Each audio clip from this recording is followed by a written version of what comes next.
Novela da Polly. Primeiro capítulo. O Dia de Terror. Começando agora. Tu não tem nada pra fazer. Vou ligar pra minha amiga pra nós ir viajar. Tim. Alô? Amiga, vem pra cá, vamos viajar sim. Já tô indo, tá? Vou esperar você. Tim-dom.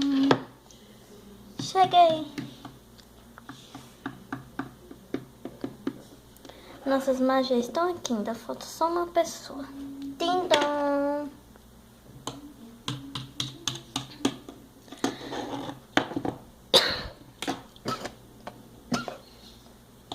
Oi, pessoal.